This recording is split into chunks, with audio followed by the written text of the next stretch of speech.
مسجد کے اندر ادا کریں، ساری رات مسجد میں گزاریں، اور ساری رات 21ویں کی گزارنے کے بعد وہ فجر کے بعد اپنے خیموں میں داخل ہو جائیں۔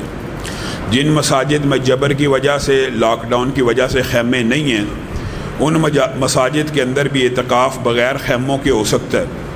لیکن اگر کوئی بندہ یہ سمجھتا ہے کہ اعتکاف گھر میں ہو جائے گا، تو اعتکاف کا جو سنت موقع اور محل ہے وہ مساجد ہے، اور قرآن پاک کے اندر اعتکاف کے جتنے احکامات ہیں مسجدوں کے ساتھ خاص ہیں۔ جو عبادات جس موقع اور محل کی ہوتی ہے وہیں پہ ادا ہوتی ہے۔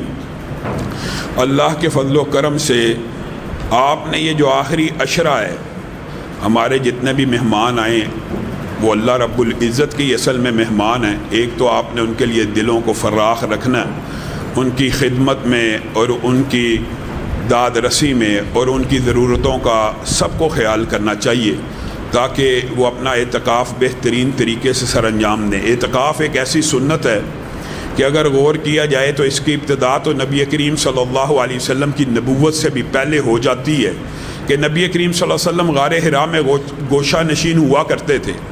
یہ جو اعتکاف ہے اصل میں تنہائی کے اندر غور و فکر دنیا سے کٹ جانے کا نام ہے، لیکن دکھ اور افسوس کی بات ہے کہ آج کل کے دور کے اندر اعتکاف کا وہ جو اصل روح ہے وہ ختم ہو چکی ہے۔ اس کی وجہ کیا ہے؟ اس کی سب سے بڑی وجہ موبائل ہے۔ اعتکاف کے اندر بیٹھا ہوا بھی بندہ موبائل کے اندر اس طرح مشغول ہے، گھر والوں سے رابطہ ہے، بیوی بچوں سے رابطہ ہے۔ یہ کون سا اعتکاف ہے؟ اللہ معاف کرے، یہ نہیں میں کہہ رہا کہ قبول تو اللہ نے ہی کرنا ہے، اعتکاف اللہ نے قبول کرنا ہے، لیکن اعتکاف کا مطلب یہ ہے کہ آپ باقی دنیا سے کٹ کر ایک خالق کے ساتھ۔ اسلام میں رہبانیت نہیں ہے، اسلام میں جنگلوں میں چلے جانا، صحراؤں میں چلے جانا، پہاڑوں میں چلے جانا، پوری دنیا کے ساتھ قطع تعلق کر کے ہمیشگی کے لیے رہبانیت کو اختیار کرنا، یہ اسلام کا مزاج نہیں ہے۔ لیکن اسلام میں غور و فکر کے لیے چند دنوں کو مخصوص کرنا، اور یہ دن رمضان سے بہتر کون سے ہو سکتے ہیں کہ 10 دن آپ صرف اللہ سے تعلق رکھیں، کسی گھر والے کے ساتھ کوئی تعلق نہ ہو، رابطہ نہ ہو۔ 10 دن بعد آپ کا تعلق اور رابطہ بحال ہو جانا ہے۔ آپ ان 10 دنوں کے اندر تو اپنے رب کو خوب منانے کی کوشش کیجئے۔ میرے بھائیوں، اوقات کا فرق ہے، گرمیوں میں لیلۃ القدر آئے، سردیوں میں آئے، آپ کو پتہ ہے راتوں کا دورانیہ فرق ہوتا ہے، لیکن بالعموم جو آج کل رات چل رہی ہے،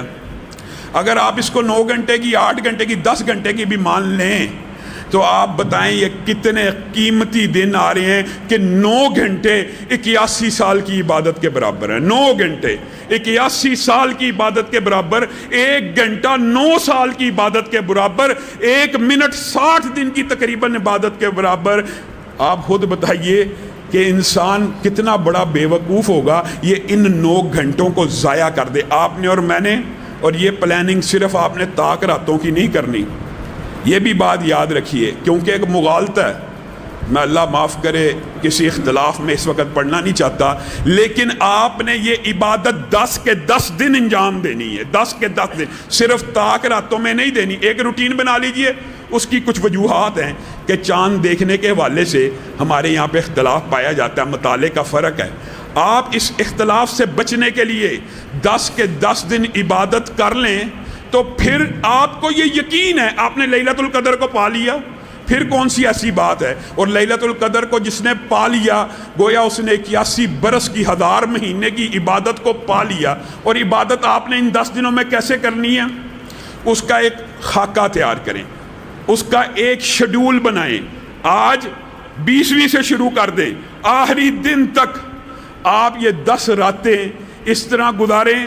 ہم نے 8 رکعت 11 رکعت اس کے اندر قیام تو پورا کرنا ہی کرنا ہے، اور کوشش یہ کریں کہ 8 رکعت امام کے ساتھ قیام کیا۔ جو بندہ وتر پڑھنا چاہتا پڑھ لے، اس کو بھی ساری رات کے قیام کا ویسے ہی امام کے ساتھ ثواب مل گیا۔ لیکن ایک حدیث ہے جس کی طرف آپ کی رہنمائی کرنا چاہتا ہوں، اور انشاءاللہ یہ جو جمعہ آ رہا ہے اس کے اندر قرآن پاک اور ذکر کے الہی کے حوالے سے انشاءاللہ گفتگو کریں گے۔ لیکن ایک حدیث نبی کریم صلی اللہ علیہ وسلم نے کہا، وہ بندہ خزانوں کا مالک لکھا جاتا ہے، دنیا اور آخرت کے خزانوں کا، جو قیام کے اندر 1000 آیات کی تلاوت کرتا ہے۔ سبحان اللہ، 1000 آیات بہت بڑی بات لگتی ہے سننے کے لیے، لیکن قربان جائیں محدثین اور مفسرین کی محنتوں کے اوپر، انہوں نے میرے اور آپ کے لیے کیسا آسان کلیہ کر دیا۔ آیتیں گن لی، صرف 29واں اور 30واں پارہ جو بندہ قیام کے اندر پڑھ لے 1000 سے زائد آیتیں بن جاتی ہیں۔ جائیے گن لیجیے، 1000 سے زائد آیتوں کا جس نے 2 رکعتوں میں قیام کر لیا، وہ دنیا کے بھی خزانوں کا مالک ہے، آخرت کے خزانوں کا بھی مالک ہے۔ اب کوئی بندہ یہ سوچتا کہ میں نے تو حفظ 29واں 30واں نہیں کیا ہوا، تو سب سے پہلی بات ارادہ کر لیجئے، زندگی کے اندر کوئی بزرگ بھی ہے جتنی مرضی بڑی عمر کا، اللہ کی قسم ارادہ کر لے، اللہ اس کا سینہ کھولے گا، 29ویں اور 30ویں پارے کو حفظ کرنے کا ارادہ کر لے، اور جو ابھی تک حافظ نہیں ہے وہ مصحف کھول لے، وہ مصحف کو کھول کے 2 رکعت یہ 1000 آیتوں کا ہر روز قیام کرے، ان 10 دنوں کے اندر کر لے، کیا فرق پڑ جائے گا؟ گویا اس نے 1000 آیتوں کا اگر وہ ہر روز یہ قیام کرتا ہے نا، اس کی نامہ اعمال میں محدثین مفسرین نے یہ تفصیلات بھی لکھی ہیں۔ یہ جو 1000 مہینے کی عبادت کا لکھا جانا ہوتا ہے، یہ کیا ہوتا ہے؟ یہ ہوتا ہے کہ ایک بندہ عہد کرے، میں نے امام کے ساتھ یہ 8 رکعت یا 11 رکعت نماز کو پڑھنا ہے، امام کے ساتھ سلام پھیر دینا ہے، تو ایسا لکھا جائے گا کہ اس نے 1000 مہینے کا قیام کیا ہے، 1000 مہینے کا، یعنی ہر روز 81 برس تک یہ بندہ قیام کرتا رہا ہے۔ آپ نے 1000 آیتوں کا اگر قیام 2 رکعت میں کر لیا، لکھا یہ جائے گا 81 برس تک اس بندے نے ہر روز 1000 آیتوں کے ساتھ قیام کیا۔ پھر آپ حسب توفیق قرآن پاک کو پڑھنے کا ارادہ کیجئے، وقت مل جاتا ہے، وقت انسان ڈھونڈنا چاہے اتنی چھوٹی رات بھی نہیں ہے، قیام کے بعد بھی قرآن کھولیے، ایک پارہ جو زیادہ پڑھنا چاہتا پڑھ لے، لیکن کم از کم یہ 10 راتیں 1 سپارہ ناظرہ پڑھنے کی کوشش کرے گا، 81 برس تک لکھا جائے گا اس نے ہر روز 1 سپارہ پڑھا ہے۔ پھر حسب توفیق، حسب استطاعت، جتنی جس کی جیب کی گنجائش ہے، اپنی جیب کے مطابق کوئی 100 روپیہ، کوئی 1000 روپیہ، کوئی 2000 روپیہ ہر روز رات کو اللہ کی بارگاہ میں صدقہ کر دے۔ اگر لیلۃ القدر کی رات میں بھی ہو گیا، اور انشاءاللہ جو 10 راتیں کر رہا ہے اس کے لیے یقینی ہے کہ اس نے لیلۃ القدر کو پا لیا ہے، اس کے بارے میں لکھا جائے گا 81 سال تک ہر روز 1000 خرچ کیا کرتا تھا۔ آپ نے شیڈول یہ بنانا ہے کہ آپ نے ان 10 راتوں کے اندر نیکی کے زیادہ سے زیادہ اعمال کو اکٹھا کرنا ہے، اور ان کے اندر جنت میں محل بنانے والے اگر آپ اعمال ان کے اوپر توجہ کریں تو آپ کے اور میرے لیے ذخیرہ آخرت اتنا عمدہ تیار ہو جاتا ہے۔ نبی کریم صلی اللہ علیہ وسلم نے ارشاد فرمایا، جو بندہ فرض نماز کے علاوہ 12 رکعت نماز ادا کرتا ہے، فرض کے علاوہ، ایک تو فرائض ہیں، فرائض تو آپ کو پتہ، فجر کی 2، ظہر کی 4، عصر کی 4، مغرب کی 3، عشاء کی 4، ان فرضوں کے علاوہ 12 رکعت ادا کرتا ہے، اور ان رکعتوں کی تفصیل بھی نبی کریم صلی اللہ علیہ وسلم نے بتا دی، آسانی کر دی، کوئی ڈھونڈنے کی ضرورت ہی نہیں۔ فجر کی 2 سنتیں، ظہر سے پہلے 4، ظہر کے بعد 2، یہ 6 ہیں، اور فجر کی 2، کل 8، اور مغرب کی 2، 10، اور عشاء کی 2، 12۔ یہ 12 رکعتیں آپ نے ان 10 دنوں میں کوئی کوتاہی نہیں کرنی۔ یہ 12 رکعتیں جو ایک دن میں پڑھتا ہے، نبی کریم صلی اللہ علیہ وسلم کا وعدہ جھوٹا نہیں ہو سکتا، اس کے لیے اللہ جنت میں ایک خوبصورت گھر تعمیر کر دیتے۔ ان 10 دنوں کے اندر آپ یہ 12 رکعتیں نہیں چھوڑیں گے تو آپ بتائیے 10 دنوں کے اندر 10 محلات نہیں، 81 کے ساتھ 81 برس کے ساتھ ضرب دیجئے، ان کے دنوں کے ساتھ ضرب دیجئے، آپ خود بتائیے کہ آپ کے لیے جنت میں کتنے محلات تیار ہو جائیں گے۔ پھر آپ نے موقع ہے اعتکاف والوں کے لیے، تو میں کہتا ہوں یہ بہت ہی بڑی نعمت کی بات ہوتی ہے یہ وقت، کہ نبی کریم صلی اللہ علیہ وسلم نے فرمایا فجر کے بعد جو صرف سورج نکلنے تک بیٹھا رہتا ہے نا مسجد کے اندر، اور اس کے بعد صرف 2 رکعت پڑھ لے، صرف 2، وہ ایسے ہے جس نے پورے کے پورے حج اور عمرے کا ثواب حاصل کر لیا۔ یہ تو اعتکاف والوں کے لیے ہے، لیکن جو بندہ اعتکاف نہیں بھی بیٹھ رہا اس کو بھی چاہیے اس اجر و ثواب کو پالے، اور اگر وہ یہ اجر و ثواب سے محروم رہتا ہے وہ کیا کرے؟ اس کو چاہیے چاشت کی 4 رکعتیں ادا کرے. صحیح حدیث ہے یہ بھی, نبی کریم صلی اللہ علیہ وسلم نے کہا جو ضحیٰ کی یعنی چاشت کی 4 رکعتیں پڑھتا ہے پھر اسی دن جو دوسرا کلیہ اس کے اوپر تو آپ نے عمل کر رہے ہونا 12 رکعتیں وعدہ کرے, کسی نے ان 10 دنوں میں نہیں چھوڑنی, سب وعدہ کرے. اب وہ 12 رکعتیں تو وہ بندہ پڑھ رہا ہے, صرف چاشت کی 4 رکعتیں اس میں ایڈ کرے گا تو حدیث کے الفاظ ہے جو ظہر سے پہلے کی 4 سنتیں پڑھتا ہے اور چاشت کی 4 رکعتیں پڑھتا ہے, نبی کریم صلی اللہ علیہ وسلم نے فرمایا اس کے لیے بھی جنت میں ایک محل قائم ہو جاتا ہے. یعنی 12 کے ساتھ صرف آپ نے 4 رکعتیں بلانی ہیں, محلات کی تعداد 1 نہیں 2 ہو جائیں گی. اور پھر نبی کریم صلی اللہ علیہ وسلم نے فرمایا, اور یہ میرے بھائیوں بڑی عجیب بات ہے, اس کے اوپر لوگ اعتراض کرتے ہیں جو کسی مسلک کا اتنا بڑا اختلافی مسئلہ نہیں ہے, لوگ مذاق اڑانا شروع کر دیتے ہیں. نبی کریم صلی اللہ علیہ وسلم نے کہا جنت کا ایک محل اس بندے کے لیے ہے جو اپنے بھائی کو نماز پڑھتے ہوئے دیکھ رہا ہے اور اس کا قدم اس کے فاصلے پر ہے, اور وہ چاہتا یہ ہے کہ یہ فاصلہ ختم ہو جائے, یہ حلا بند ہو جائے. وہ اس کی طرف پاؤں کو کرتا ہے اور اس کے پاؤں کے ساتھ اپنا پاؤں ملا لیتا ہے. نبی کریم صلی اللہ علیہ وسلم نے فرمایا یہ جس نے نیت کر کے پاؤں ملایا نا, اس کا جنت میں ایک محل قائم ہو گیا. کتنا چھوٹا عمل ہے, کتنا چھوٹا عمل ہے. ہاں لیکن ایک تنبیہ یہ بھی یاد رکھیں, بعض اوقات کچھ بزرگ ہوتے ہیں, کچھ لوگ ایسے ہوتے ہیں جن کو یہ فضائل نہیں پتہ ہوتے, وہ اریٹیشن محسوس کرتے ہیں کہ یہ بندے کا پاؤں میرے پاؤں کے اوپر کیوں آ رہا ہے. اگر کوئی بندہ نہیں آپ سے ملانا چاہتا آپ نہ ملائیں, لیکن جو ملائے گا اس کے لیے جنت میں ایک محل قائم ہو جائے گا.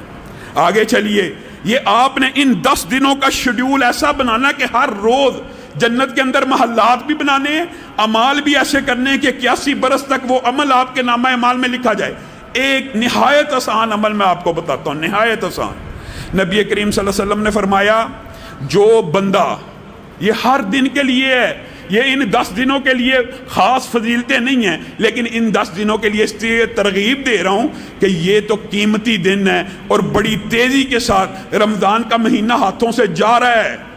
کہیں ہم محروم نہ رہ جائیں, کہیں اللہ نہ کرے ہماری اس حدیث کے تحت ہم اس وعید میں آ جائیں کہ نبی کریم صلی اللہ علیہ وسلم نے فرمایا رمضان کا مہینہ چلا گیا اور اس نے اپنے آپ کو جہنم سے آزاد نہ کروایا, اصل میں ہلاک تو وہی ہوا, اصل میں برباد تو وہی ہوا, اصل میں تو اسی کی ناک خاک آلود ہوئی. یعنی رمضان کا مہینہ موقع ہے نیکیوں کا, موسم بہار آ رہا ہے. آخری 10 دنوں کے اندر رسول اللہ صلی اللہ علیہ وسلم اپنی کمر کو کس لیا کرتے, پہلے بھی کستے, لیکن ان 10 راتوں میں امہات المومنین کہتی ہے نبی کریم ایسی عبادت کیا کرتے کہ نبی کریم صلی اللہ علیہ وسلم تھک جاتے.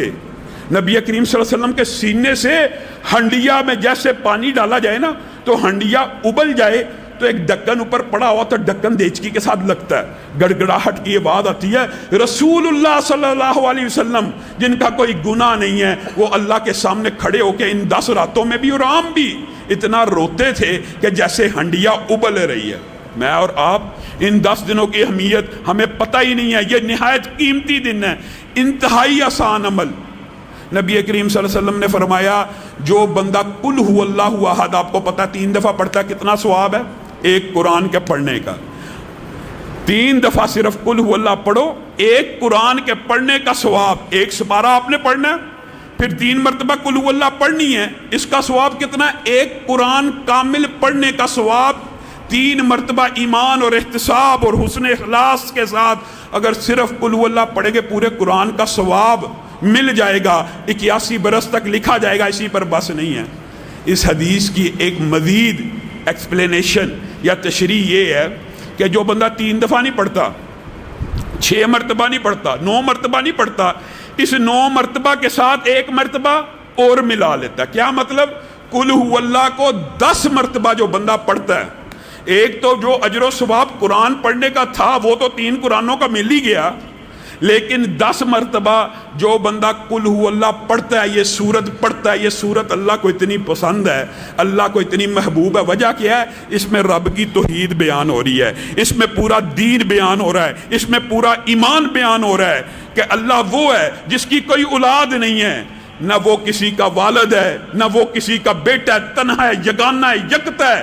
ایسی توحید اللہ کو پسند آئی جو بندہ 10 مرتبہ پڑھے گا، صحیح حدیث کے الفاظ ہیں، اس کے لیے جنت میں ایک خوبصورت محل تیار ہو جاتا ہے۔ 10 مرتبہ آپ نے ہر روز یہ بھی پڑھنا ہے، اور اسی پر بس نہیں کرنا، 3-4 کلیات ایسے اپنا لینے ہیں ان 10 دنوں کے اندر کہ آپ نے اس کے اندر وقت ضائع نہیں کرنا۔ میرے بھائیو، 1 گھنٹے کی عبادت جہاں پہ 9 سال کی عبادت کو کراس کر جائے، وہ کتنا کم عقل بندہ ہوگا جو ان دنوں کا گھنٹہ ضائع کر دے، ان راتوں کا گھنٹہ ضائع کر دے، کتنا بے وقوف ہوگا۔ اگر کسی کام میں مشغول ہے، ضروری کام پڑ گیا تو اس کی زبان چلتی رہنے چاہیے۔ کیسے؟ سبحان اللہ و بحمدہ، سبحان اللہ العظیم، یہ پڑھتا رہے۔ اس کے صرف ایک ٹکڑے کے پڑھنے کا اجر و ثواب پتہ کتنا ہے؟ جو 100 مرتبہ سبحان اللہ و بحمدہ پڑھتا ہے، وہ اس کے گناہ، بتائیے دنیا میں کوئی ایسا بدبخت ہوگا کہ جس کے گناہ سمندر کی جھاگ سے زیادہ ہوں؟ سمندر کے اوپر ایک جھاگ آتی ہے، ایک جگہ کی جھاگ کی بات نہیں ہو رہی، دنیا کے اندر جتنے سمندر ہیں سب کی جھاگ جمع ہو جائے، نبی کریم نے کہا اگر اس جھاگ سے زیادہ بھی کسی بندے کے گناہ ہیں تو اللہ کو یہ تسبیح سبحان اللہ و بحمدہ اتنی پسند ہے کہ اللہ سمندر کے جھاگ سے زیادہ گناہ بھی معاف کر دیتا ہے۔ کیوں نہیں کروانے؟ یہی تو موسم ہے، یہی تو سیزن ہے۔ اور ساتھ ساتھ یہ بات ذہن میں آپ نے رکھنی ہے کہ 81 برس تک ہر عمل بھی لکھا جا رہا ہے۔ پھر 5 نمازوں کے بعد اپنی زندگی میں عادت بنائیے، عادت بنا لیجئے، چاہے ایام رمضان ہوں یا نہ ہوں، ہر نماز کے بعد آپ کو پتہ تسبیح فاطمہ کا 33 مرتبہ سبحان اللہ الحمدللہ اللہ اکبر پڑھنے کے بعد کون سی 7 تسبیح ملانی ہے؟ لا الہ الا اللہ وحدہ لا شریک لہ لہ الملک و لہ الحمد وہو علی کل شیء قدیر۔ کسی کو نہیں یاد، آج ہی یاد کرے۔ قرآ موجود ہیں انشاءاللہ ان 10 دنوں میں، یہاں پہ تجوید کا کورس بھی ہوگا، فہم قرآن کا کورس بھی ہوگا، سوال و جواب کی نشست بھی ہوگی، علماء آپ کو دروس بھی دیں گے، آپ مستفید ہوں۔ جس کو نہیں یاد ہمارے قاریوں سے رابطہ کریں، ان سے یہ ایک کلمہ یاد کر لے۔ صحیح حدیث کے الفاظ ہیں جو نماز کے بعد صرف 33 مرتبہ یہ اور 1 مرتبہ یہ 7 ملا کے گنتی 100 پوری کرتا ہے، اس کے بھی گناہ سمندر کی جھاگ کے برابر ہوں، معاف ہو جاتے ہیں۔ آپ نے یہ زندگی کے اندر یہ کام کرتے رہنے، اور یہ کلمات بہت زیادہ انشاءاللہ جمعے اور اس کے بعد ان کا ذکر کریں گے، لیکن آپ نے سبحان اللہ والحمدللہ ولا الہ الا اللہ واللہ اکبر ولا حول ولا قوت الا باللہ، اس میں 5 وظیفے کٹھے ہیں جن کی الگ الگ فضیلتیں جو آپ کے سامنے بعد میں رکھیں گے۔ آپ نے 100 مرتبہ کم از کم ان 10 راتوں کے اندر یہ بھی پڑھنے ہیں، جتنے جی چاہے گناہ ہوں اللہ تعالیٰ آپ کے سارے گناہوں کو معاف کرے گا۔ آپ نے اپنی ایک تربیت کرنی ہے، اپنی ایک ٹریننگ کرنی ہے۔ ان ایام کے اندر آپ نے 1 منٹ بھی ضائع نہیں کرنا، 1 لمحہ بھی ضائع نہیں کرنا، اور ایک کام اور کرنا، ہر نماز کے بعد آپ کی یہ عادت ہونی چاہیے۔ یہ تو وظائف اور اعمال اور ثواب کے لیے آپ کو بتا رہا ہوں، ہر نماز کے بعد آپ نے آیت الکرسی پڑھنی کرنی ہے۔ اس کے بارے میں بھی صحیح حدیث موجود ہے، اگر بندہ مر گیا سیدھا جنت میں چلا جائے گا جو بندہ نماز کے بعد آیت الکرسی پڑھتا ہے، سیدھا جنتی ہے۔ صرف جنت کے اور اس کے مابین اگر کوئی فاصلہ ہے تو موت کا فاصلہ ہے۔ کتنا آسان کلیہ ہے، آیت الکرسی پڑھے۔